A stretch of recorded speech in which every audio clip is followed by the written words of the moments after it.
3D printing isn't my hobby, but it is a tool that I use to support my other hobbies.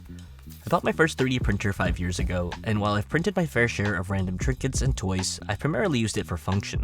In this video, I'll show you how I use my printer to organize everything, starting from knowing absolutely nothing about 3D modeling, to where I am now with a very basic understanding of the software. Plus, I'll be sharing all the tips, tricks, tools, and things I learned throughout this process to optimize space, material, cost, and time.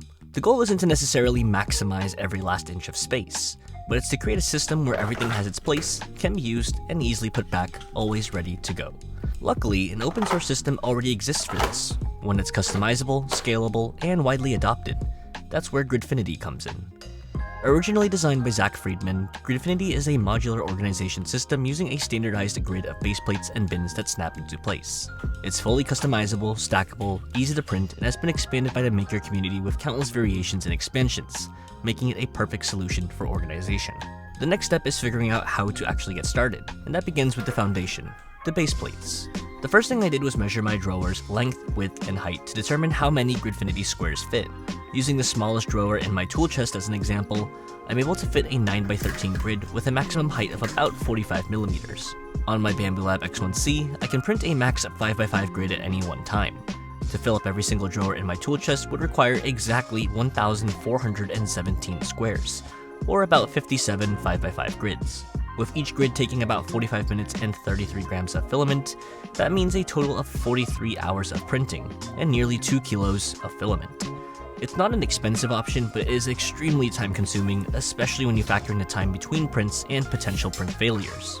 So instead, I used laser-cut plywood, a good compromise between time and cost. While more expensive than filament, I saved a ton of time by laser cutting these instead. I generated the SVG files for the laser cutter using the site, and along with the rest of the resources in this video, everything will be linked in the description. Now conveniently, I do have access to a laser cutter at work, but you could also check local makerspaces or even public libraries for one. I used 532-inch thick plywood, which is the closest size to the standard baseplate thickness of about 4.5 to 5mm. After a few hours of laser cutting, I had all the sheets to outfit my entire tool chest. I left shallow cups filled with ground coffee in each drawer just for a couple of days to absorb that wood-burning smell. It worked surprisingly well. Now that everything has been filled out with baseplates, the next step is to start designing shadowboxes, custom inserts that hold each tool securely in place. Before getting started on designing, here are some tools that I recommend having on hand.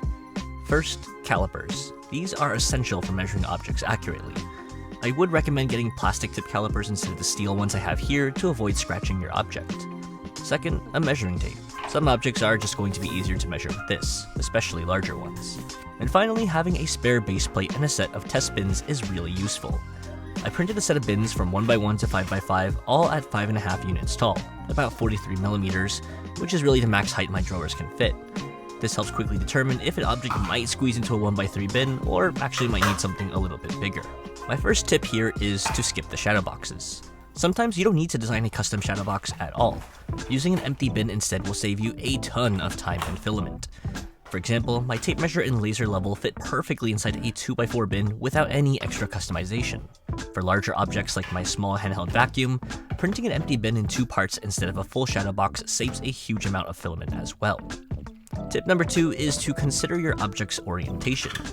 If it fits, try placing it on its side or at an angle. This can save valuable grid space while still keeping things organized and easy to grab. Tip number 3 is to stack objects. When it makes sense to do so, you should take advantage of height and stack objects when possible. Here's an example where I printed a little tray for my color checking card, and underneath it I was able to create this bin with some dividers just for some small parts storage. Now let's move on to actually designing shadowboxes. I'll show you 2 workflows that I've used. One that I call the beginner method and one for the advanced beginner. Now let's take this mini tripod as an example. It has a relatively complex shape. The first step is to determine the bin size that I need. Here, I figured out that a 2x5 bin would work. To generate a bin, I use Gridfinity extended by OSTAT on MakerWorld. This lets you create a variety of bins, dividers, and drawers for the Gridfinity system. For shadowboxes, I use the basic cup function to generate a solid bin. I also set the cup lip to reduced or minimum unless I need some extra rigidity, and I also turn off the screws and magnets for the base. Once you hit generate, you can download the STL file, and that on its own is ready to 3D print or modify further. Now there are two types of shadow boxes you can create. The first kind cradles an object conforming to its curves. Here's an example where I designed an AeroPress holder by measuring each section and taking a negative cut of the shape in Tinkercad. The second type is a simple hole that hugs around the object. This is what I've been using for 99% of my tools because it's easier, saves time, and saves filament. To do this, start with an image of the object. Some people use a printer scanner, but I've had success using my phone camera. And here are some tips on how to take a clean image. Make sure to use your zoom lens to minimize distortion as much as possible. Keep your phone level. On iPhones, a little crosshair will appear to show when it's perfectly straight, and for some objects, it's easier to photograph them upright instead. Once you have the picture, drop it into any illustration program of choice. I personally use Adobe Illustrator, but any vector-based tool should work. Trace the outline using the pen tool, clicking for straight lines, clicking and dragging for curves, and if you need to practice, there's a great online pen tool game that teaches you how to use it. For some tips on this section, use basic shapes whenever possible. For this tripod, I use a stretched circle for the rounded part and rectangles for the screw thread area. For more organic shapes, I only draw half of the shape, in this case the tripod legs, then mirror it to keep everything symmetrical. I combine all the shapes, smooth out the edges, and export the file as an SVG. Now over in Tinkercad, I imported the generated bin STL file and the SVG outline.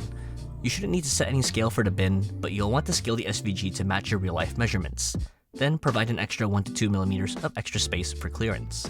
Once I have my shape and the bin, I raise the shape 6 millimeters above the base to avoid interference with the grid.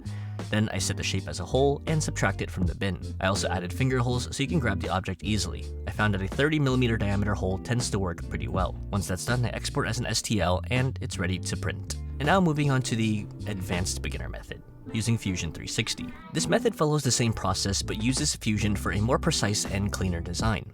When creating the shape's outline, I use a canvas roughly the size of my print bed and ensure it's set to millimeters. I bring in my image and draw a line that represents a dimension of the object, in this case the height.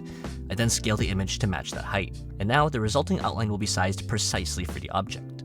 I can use Illustrator's offset path tool to give it the extra clearance, again usually by 1 to 2 millimeters. Instead of exporting this one as an SVG, I export it as a DXF, which keeps the dimensions. And now I jump into Fusion 360. Again, I know very little of this tool. I went through a handful of tutorials just to get navigating through a little bit easier. Conveniently, there's a fantastic free Gridfinity plugin to Fusion to generate bins and baseplates. Once that's made, I import my object's DXF file.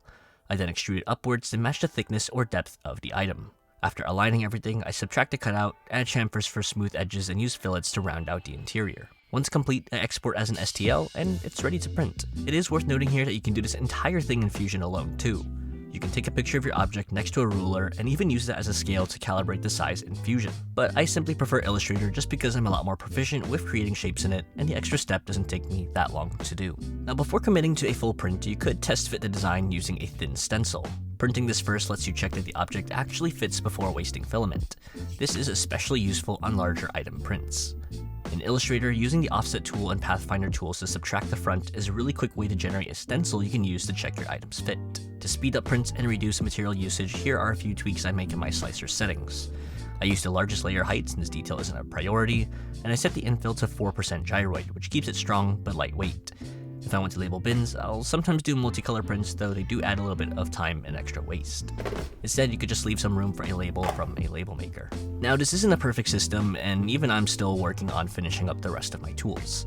There are always ways to optimize further, but for myself, and I'd bet for most people, this seems to work pretty well. It's a slow process, but chipping at it bit by bit, spending an hour or so each evening designing and printing, you'll eventually be left with a beautifully organized system. After going through this several month-long process, I turned my chaotic tool chest into a structured, easy-to-use system. A system where everything has a place and a place for everything. And since Gridfinity is open source, I can keep tweaking and expanding as my collection grows. I'll leave links to all the tools, softwares, and all the files I personally designed myself linked in the description down below. Thanks for watching, and I'll see you in the next one.